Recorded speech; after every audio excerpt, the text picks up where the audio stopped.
times the difference. Yeah.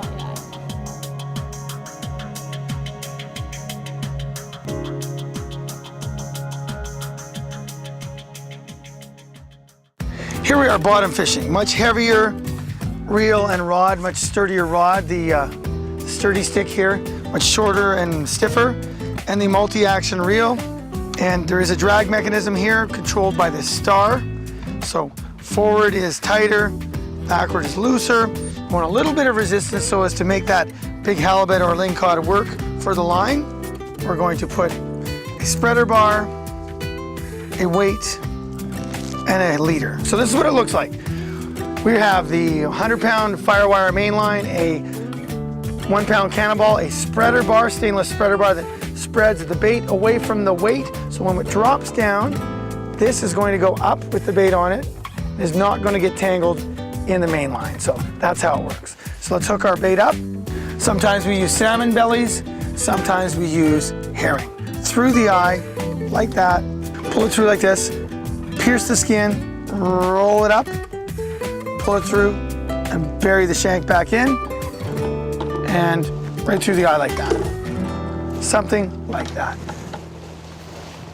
We drop it down, thumb on the spool at all times. Whenever we click it out of gear, thumb is on the spool, and we free spool it down to the bottom at a nice steady rate so as to keep the weight bending the rod tip in a nice controlled descent. Okay, all the way down to the bottom. How do you know we're at the bottom? It stops. Boom, stops like this.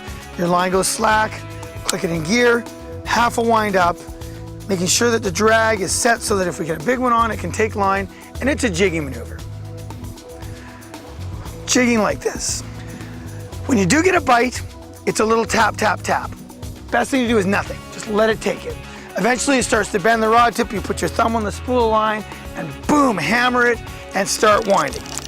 I think the biggest issue with bottom fishing is just maintaining contact with the bottom. Here we are on the bottom, get to the bottom, boom, you feel the weight hit, click it back in gear, half a wind up, check your drag, and you should physically feel the vibration of that 1-pound cannonball banging on the bottom. That's what's going to attract the big halibut. It's not just the scent of the herring, it's going to be the vibration imitating a wounded bait fish on the bottom. So lots of big fish out there. Bottom fishing can be very exciting. You never know what you're going to drag up.